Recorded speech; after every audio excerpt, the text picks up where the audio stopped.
Hello दोस्तों, नमस्कार। आज का जो टॉपिक है बहुत ही महत्वपूर्ण टॉपिक है और हमारे पास बहुत सारे कमेंटेड भी आ रहे थे कि सर इस टाइप का प्रॉब्लम है। तो आज का जो टॉपिक है रेट्रोग्रेड एजुकेशन। एजुकेशन इसका जो हिंदी होता है प्रतिगामी स्खलन, और इसको अंग्रेजी में कहते हैं रेट्रोग्रेड एजुकेशन। यानी यह एक प्रकार का रोग है। यह रोग जो है खतरनाक तो नहीं है, इसे हम खतरनाक नहीं कह सकते हैं, लेकिन इस रोग से आपको बहुत सारी क्षति हो सकती है। अब हम इसके बारे में भरपूर रूप से पढ़ेंगे कि इस रोग से आपको क्या क्या हानि है। सबसे पहले प्रॉब्लम यह होता है कि मूत्राशय से स्पर्म का निकलना, यानी मूत्र के साथ स्पर्म निकलना। पेशाब के साथ जो है स्पर्म क्यों निकलता है, और यह पेशाब के थैली ब्लैडर में जो है स्पर्म कैसे प्रवेश कर जाता है। इसके अलावा कभी कभी मैस्टरबेशन के दौरान स्पर्म नहीं निकलना, और अनेकों सारी क्रियाएं जो है जैसे कि रिलेशनशिप अपने पार्टनर के साथ जब बनाते हैं तो भी स्पर्म नहीं निकलता है, यानी एकदम जीरो। इतना समझिए कि जीरो क्वांटिटी हो जाती है स्पर्म की। तो ऐसे सिचुएशन में आपको क्या करना चाहिए और इसका क्या इलाज है, कौन सी मेडिसिन, यहां तक कि ध्यान दीजिएगा हम मेडिसिन भी आपको बताएंगे कि कौन कौन सी मेडिसिन लेनी चाहिए। आप बस इस वीडियो के अंत तक बने रहे। रेट्रोग्रेड एजुकेशन का अर्थ होता है कि जब कोई लड़का किसी लड़की के साथ यानी पति और पत्नी आपस में जब संबंध बनाते हैं तो संबंध बनाने के दौरान वीर्य का स्खलन नहीं होना, यानी वीर्य जो है उसके सीसन से पेनिस से बाहर नहीं निकलना। तो आखिर वीर्य का निर्माण होता है, लेकिन ये वीर्य का निकलना नहीं निकलना क्यों, कहाँ चला जाता है। तो देखिए इस केसेस में क्या होता है कि जब रिलेशनशिप बनाते हैं तो इसमें जो अनुभव होता है, जिस जैसे आप सभी लोग जानते होंगे कि जब स्पर्म को बाहर निकलते समय जिस टाइप की फीलिंग्स होती है वैसे ही फीलिंग्स इस पेशेंट को भी होगा, ठीक है। लेकिन उसका स्पर्म जो होगा, सीमेन जो होगा, वो पेशाब की थैली यानी ब्लैडर में प्रवेश कर जाएगा, ठीक है, और वह बाहर नहीं निकलेगा। जब वह मूत्र त्याग करेगा यानी जब बाथरूम जाकर पेशाब करेगा तो उसका पेशाब जो है गंदे कलर के, एक प्रकार से मैले कुचैले कलर का जो है पेशाब बाहर आएगा। तो और उस मूत्र में सबसे ज्यादा मात्रा में झाग बनेगा। जब आप लैब जाइएगा और अपने यूरिन को टेस्ट कराइएगा तो आप डॉक्टर के पास अगर जाते हैं तो डॉक्टर सबसे पहले आपका यूरिन टेस्ट करेगा, जिसमें यह पाया जाएगा कि आपके पेशाब में जो है शुक्राणु की मात्रा है, यानी काफी ज्यादा मात्रा में शुक्राणु है, इसलिए आपका पेशाब जो है अधिक झाग बनता है। और झाग बनने के साथ साथ जो है बहुत ही गंदे कलर का, एक प्रकार से ऐसे मानिए कि किसी बाल्टी में पानी ले लीजिए, उसमें थोड़ा सा मिट्टी लेकर घोल दीजिए तो वो किस कलर का हो जाता है, उसी कलर का आपका पेशाब हो जाता है और वह काफी झागदार बन जाता है। तो इससे जो है आप पता कर सकते हैं कि यह परेशानी आपको है या नहीं है, ठीक है। अब ये केस ऐसे पता नहीं चलता है, इस केस के कुछ लक्षण होते हैं जिनके द्वारा हम पता कर सकते हैं। अगर इस प्रकार के रिलेशनशिप बनाते हैं जिसमें आपका स्पर्म जो है योनि के अंदर प्रविष्ट नहीं कर पाता है यानी नहीं जा पाता है, तो इसको बोलते हैं ड्राई रिलेशनशिप यानी सूखा संबंध, ठीक है। क्योंकि जब आप रिलेशनशिप बनाते हैं तो आपको वही आनंद आएगा जो एक साधारण व्यक्ति को आनंद आएगा, सेम टू सेम सब कुछ वैसे ही होगा। लेकिन इसमें दिक्कत क्या होगी, आपका जो शुक्राणु है यानी आपका जो स्पर्म है वो आपकी सीसन के द्वार से बाहर नहीं आ पाएगा। तो ऐसे केस में क्या होता है, देखिए सबसे पहले हम बहुत सारे पहले वीडियो में भी बता चुके हैं और आज फिर मैं आप सबको बीच रिपीट कर दे रहा हूं कि जो है शुक्राणु का निर्माण जो होता है वो टेस्टिकस यानी वृषण में होता है, ठीक है। और यह निर्माण होने के बाद यहाँ पे एपिडर्मिस जो है यहाँ पे इकट्ठा होता है। इतना चीज समझ गए, यानी निर्माण होता है यहाँ टेस्टिस के अंदर और एपिडर्मिस में इकट्ठा होता है। जब हम रिलेशनशिप बनाने जाते हैं यानी बनाते हैं, तो यह जो है शुक्राणु इसी रास्ते से जो है यहां तक पहुंचता है, और यहाँ पे जो है एक प्रकार का सफेद या हल्का पीला कहिए एक द्रव्य पदार्थ होता है जिसको सीमेन बोलते हैं, उसमें जो है ये मिक्स हो जाता है, और मिक्स बनकर जो है इसी रास्ते से स्पर्म बाहर आता है। तो इस जब यह बाहर आता है उस समय हमारे पेशाब के ग्लैंड जो है यानी मूत्र की थैली से जो पाइप आती है, वहां पे एक प्रोस्टेट ग्लैंड जो होता है, वो ग्लैंड क्या करता है, आसानी से मूत्र मार्ग को क्लोज कर देता है। ठीक है, और यह मांसपेशियां जो है इस प्रकार क्लोज करती है कि यह स्पर्म जो है मूत्र की थैली में ना प्रवेश करे। लेकिन इस केस में क्या होता है कि यह जो लॉक करने वाला जो सिस्टम है यानी ये जो मांसपेशियां है वो कमजोर हो जाती है, और ये दरवाजा खुल जाता है एक प्रकार से। अब खुलने के बाद जो है स्पर्म जो है इस रास्ते से बाहर ना निकल करके टोटल स्पर्म जो है आपके ब्लैडर में प्रवेश कर जाता है।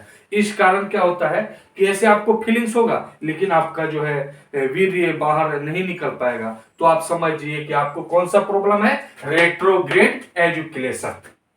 ठीक है, रेट्रोग्रेड एजुकेशन में कुछ ऐसी लक्षण होते हैं जो हम आपको बता रहे हैं।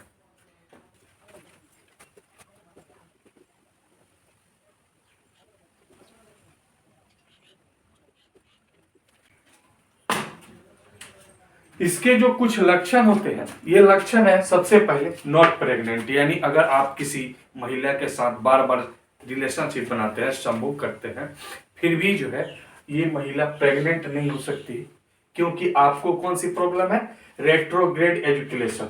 इस प्रॉब्लम के कारण जो है वो प्रेग्नेंट नहीं हो पा रही है। दूसरा जो है मैस्टरबेशन के द्वारा स्पर्म का नहीं निकलना। अगर मैस्टरबेशन, जैसे मान लीजिए, मैस्टरबेशन का अर्थ क्या होता है, ये पहले भी हम आपको वीडियो में बता चुके हैं। इसका अर्थ होता है कि आप किसी से बिना संबंध बनाए हुए ऐसा फीलिंग करना कि हम उसके साथ रिलेशनशिप बना रहे हैं, चाहे वो ड्रीम यानी स्वप्न के दौरान भी हो सकता है, या आप बाय हस्त मैथुन या जैसे भी कर सकते हैं। तो इसके दौरान जो है स्पर्म अगर आपका बाहर नहीं निकल रहा है तो आप समझेंगे कि आपको यही परेशानी है। तीसरा चीज है, अगर पेशाब में अगर आपको सबसे ज्यादा मात्रा में झाग बनता हो, ठीक है, तो आप जब यूरिन को टेस्ट कराएंगे तो इससे आपको 100% डाउट क्लियर हो जाएगा कि यह समस्या जो है ऐसा क्यों हो रहा है और इसका क्या करना चाहिए। और इसके ट्रीटमेंट के लिए आप 2 व्यक्ति के पास जा सकते हैं। ठीक है, पहला जो यूरिन स्पेशलिस्ट यानी जो मूत्र रोग विशेषज्ञ हो उन डॉक्टर के पास जाकर संपर्क करें, या दूसरा सेक्सोलॉजिस्ट जो डॉक्टर होंगे उनसे जाकर आप संपर्क करेंगे और आप अपना बारे में बताएंगे कि हमारे साथ ये समस्या है, तो वो उनका इलाज जो है पूर्ण रूप से करेंगे। या इन दोनों के अलावे अगर आप असमर्थ हैं तो कांटेक्ट मी, हमसे कांटेक्ट करें, इंस्टाग्राम पे मैसेज कीजिए, हम आपको बताएंगे। देखिए, हमारी कोशिश यही रहती है कि हम लगभग सभी किसी को, जितने लोग जो भी समस्या से ग्रसित है, ठीक है, उन सारी समस्याओं को दूर करें, हमारी कोशिश यही है। लेकिन कुछ लोग जो है 1 बार 2 बार इंस्टाग्राम पे मैसेज करते हैं। देखिए, हमें डेली लगभग 50 लोगों से 50 लोगों से बातचीत करनी होती है। हो सकता होगा कि आपकी नंबर जो है कुछ देर बाद आए, यानी आपसे हम बात नहीं कर पाए, ठीक है, तो आप थोड़ा वेट करें, हम आपसे भी जरूर बातें करेंगे। और एक और चीज है, एक नया आप सबों के लिए न्यूज है कि पेड मेंबरशिप जो है आगे आ चुका है। एक नया जो है मेथड है, इसमें आपको कुछ मात्रा में जो है पेड करने होंगे, इसके बाद आप अनेकों सर्विसेज का लाभ ले सकते हैं। तो उसके लिए आप इंस्टाग्राम पे कांटेक्ट कीजिएगा, बाकी सब आपको इंस्टाग्राम पे डीपली रूप से मालूम चल जाएगा। तो चलिए हम अपने पॉइंट पे आते हैं कि इनका लक्षण जो है नॉट प्रेग्नेंट, यानी किसी भी महिला को आप प्रेग्नेंट नहीं कर सकते हैं अगर ये प्रॉब्लम होगी। तो ये मांसपेशियां कमजोर होता क्यों है, तो इसके भी होने के बहुत सारे रीजंस है। जैसे अगर आप ब्लड प्रेशर के रोगी हैं, बीपी ब्लड प्रेशर के रोगी हैं, तो भी आपको ये समस्या में भी हो सकता है।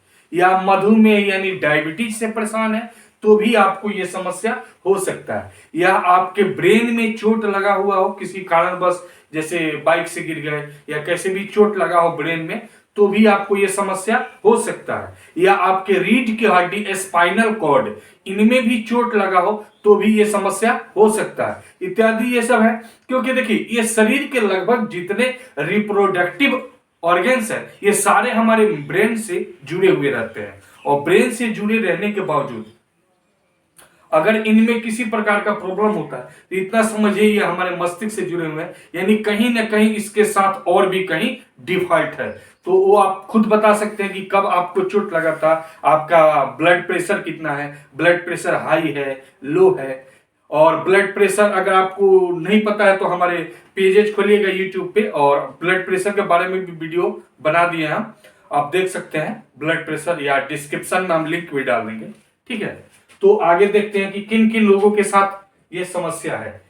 तो अभी तक हमने देखा कि यहाँ पे मांसपेशियां जो कमजोर हो जाती है, और ये रिलेशनशिप के दौरान, यानी जब एक लड़का और लड़की जो शारीरिक संबंध बनाता है तो उनमें जो है स्पर्म जो है उल्टा दिशा, यानी एक प्रकार से यूरिन ब्लैडर में प्रवेश कर जाता है, जो मूत्र के रास्ते यानी मूत्र त्याग करते समय स्पर्म जो है आउट होता है। तो ये मांसपेशियां वीक यानी कमजोर क्यों हो जाता है? तो देखिए, सबसे पहला पॉइंट है बीपी, ब्लड प्रेशर। अगर ब्लड प्रेशर में, अगर आपको ब्लड प्रेशर के रोगी हैं, अगर आपका ब्लड प्रेशर हाई है तो भी ये हो सकता है, लो है तो भी ये हो सकता है। क्योंकि ब्लड प्रेशर जो है नॉर्मली कितना होता है, 120/80, क्योंकि ऊपर वाले को सिस्टोलिक और नीचे वाले को डायस्टोलिक बोलते हैं, और दोनों के बीच का अंतर जो होता है वो पल्स रेट हम कहते हैं। ठीक है, तो ब्लड प्रेशर। सेकंड ऑप्शन है यहाँ पे प्रोस्टेट वृद्धि, यानी प्रोस्टेट ग्लैंड में जो वृद्धि हो जाती है, इनके कारण भी ये समस्या उत्पन्न हो सकता है, जिसको बोलेंगे रेट्रोग्रेड एजुकेलेशन।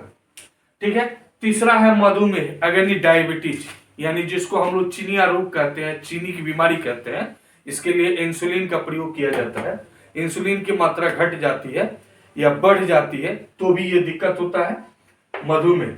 चौथा पॉइंट है रीढ़ की हड्डी, वही बताए स्पाइनल कोड, यानी रीढ़ की हड्डी में किसी कारण बस चोट लग गया हो यानी गिर गया हो, तो इनसे क्या होता है, स्पाइनल कोड यानी रीढ़ की हड्डी जो होता है ये मस्तिष्क से जुड़ा होता है, जिसको हम लोग नर्वस सिस्टम यानी तंत्रिका तंत्र के नाम से जानते हैं। इसका किसी चैप्टर में हम नर्वस सिस्टम के बारे में टोटल बता देंगे किसी दिन। पांचवा पॉइंट है जो है मूत्राशय में सर्जिकल, अगर ये आपके मूत्र मार्ग में किसी कारणवश पथरी होगा या स्टोन प्रॉब्लम या कोई अन्य प्रॉब्लम हो, या मूत्र मार्ग में जाम हो गया हो, पेशाब करने में दिक्कत हो रहा हो, तो इसमें भी सर्जरी होती है, तो उनके साथ भी ये प्रॉब्लम हो सकता है। ये मूत्राशय में सर्जरी को बोलते हैं सिस्टेक्टोमी। इस सर्जरी को क्या कहते हैं, सिस्टेक्टोमी। ये एग्जाम में लगभग आते हैं। चौथा, कैंसर इलाज के लिए विकिरण। देखिए, जो कैंसर इलाज के लिए विकिरण कीमो चढ़ाया जाता है, और कैंसर इलाज में जो भी मेडिसिन प्रयोग किया जाता है वो काफी हार्ड होते हैं, जिनके कारण भी ज्यादा मेडिसिन के उपयोग से ही सारी दिक्कत होती है। ऐसा नहीं, आप बहुत सारे लोग है ना, कोई भी हल्का फुल्का काम किए, शरीर में वजन दर्द या कोई भी दिक्कत हुआ, तुरंत गए किसी मेडिसिन शॉप पे दवा लेकर खा ली। लेकिन कोशिश करनी चाहिए कि दवा कम से कम प्रयोग करें, क्योंकि दवा जो है हमारे अंदर की जो सिस्टम है उस सिस्टम को तोड़ता है। अभी प्रेजेंट टाइम जो रिलीफ मिलता है वो तो सही है, लेकिन आगे चल के वो आपके लिए काफी नुकसानदायक है। नेक्स्ट है यूरिन ब्लैडर की सर्जरी। यूरिन ब्लैडर की जो सर्जरी होती है, यानी किसी कारणवश जो है डॉक्टर से ऑपरेशन कराया है, तो यहाँ पे अब तो माइक्रोस्कोप के द्वारा हो रहा है, यानी सूक्ष्मदर्शी के द्वारा हो रहा है, सब देखते हुए किया जा रहा है। लेकिन पहले क्या था ना कि इतना सारी सुविधाएं नहीं थी, उस समय इधर उधर की एकाध नसें कट गई तो फिर समझिए बहुत सारी दिक्कत हो सकती है। ठीक है, तो इसके लिए हम एक अलग से वीडियो बना भी दिए हैं, आप देख सकते हैं कि किस प्रकार से जो है इसमें सर्जरी होता है। तो इत्यादि सारे प्रॉब्लम्स के कारण ये हमारे रोग जो होते हैं रेट्रोग्रेड एजुकेलेशन होता है। और इनके लिए अब अगर कोई व्यक्ति पीड़ित है तो इनके लिए कौन सी मेडिसिन खानी चाहिए, इसके बारे में भी हम बताते रहे हैं। अगर आप इस रेट्रोग्रेड एजुकेलेशन से यानी प्रतिस्खलन से अगर आप पीड़ित हैं तो डॉक्टर से सलाह लेकर आप इन मेडिसिनों का सेवन कर सकते हैं। यह मेडिसिन जो होगा जहां तक कि आपको काफी निवारण करेगा, आपका स्पर्म बचाएगा, क्योंकि स्पर्म एक ऐसा हमारे शरीर का मटेरियल है, ठीक है, जिनसे हमारे शरीर में पूरी स्ट्रेंथ है। आप सभी पुरुष 2 मिनट के लिए मेरी बातों को ध्यान से सुनिए। अगर आप किसी से रिलेशनशिप बनाते हैं तो आफ्टर रिलेशनशिप यानी रिलेशनशिप बनाने के दौरान आपके शरीर में कितना वीकनेस फीलिंग होता है, ठीक है। इससे क्या पता चलता है कि इनमें जो है बहुत सारी शारीरिक ऊर्जाएं निहित है, यानी उसमें है, इसलिए इनको ज्यादा वेस्ट जो है हमारे शरीर के लिए घातक है। ये हमारे शरीर में वीकनेस, सबसे पहले वीकनेस, इसके बाद आपका शरीर दुबला पतला और बहुत सारे रोगों का वास हो जाएगा आपके बॉडी में, ठीक है। तो अगर इस समस्याओं से आप जूझ रहे हैं तो सबसे पहले आप डॉक्टर से संपर्क करें, या इन मेडिसिन को डॉक्टर के एडवाइस से भी आप ले सकते हैं। एकदम करेक्ट मेडिसिन है। पहला जो है मेडिसिन एमिप्रामाइन या टोफ्रानिल, दूसरा मेडिसिन है माइडोड्राइन, तीसरा क्लोरोफेनिल है माइन और ब्रोमफेन रामाइन, चौथा है एफ्राइडिन ले सकते हैं या एसिड्रोफेटिन, फेनाइलफ्राइन। ये सारे मेडिसिन जो है आप ले सकते हैं। इसको इंग्लिश में भी कन्वर्ट करके आप देख सकते हैं, ठीक है। ये हिंदी में इसलिए लिखे हैं ताकि आपको आसानी से समझ में आ जाए, ठीक है। ये इंग्लिश में ऐसे ही भांज भूंज के लिखने के बाद समझ में थोड़ा कम ही आता है, ठीक है। तो आप इसका स्क्रीनशॉट ले सकते हैं और इन मेडिसिन को आप दिखा करके किसी भी मेडिकल शॉप से या डॉक्टर के एडवाइस ले सकते हैं। ये आपके लिए बेहद बेहद जो है कारीगर साबित होगा, ठीक है। तो ऐसे ही हम आपको नेक्स्ट टॉपिक में मिलेंगे, एक नए नए रोगों का विश्लेषण करेंगे, आपके लिए पूर्ण उपचार बताएंगे। आप हमारे साथ लगातार बने रहिए। और एक आपसे रिक्वेस्ट है कि आप हमारे वीडियो को शेयर कीजिए ताकि इन समस्याओं से अगर किसी का घर उजड़ रहा हो तो उनका घर बन जाए। हमारी बातों कहने का मतलब समझ रहे हैं कि अगर इस रोग से प्रेरित है वो और उन ये वीडियो देखेंगे तो शायद उनको कुछ आंखें खुलेगी, वो भी किसी डॉक्टर के पास जाएंगे, वो भी अपना इलाज कराएंगे, ठीक है, और उनका भी घर बसेगा। इससे हमें भी दुआएं मिलेगी और आपको भी दुआएं मिलेगी, ठीक है। तो आप वीडियो को शेयर कीजिए, सब्सक्राइब कीजिए, लाइक कीजिए और ऐसे ही प्यार देते रहिए। फिर हम मिलेंगे नेक्स्ट क्लास में। धन्यवाद। जय हिंद।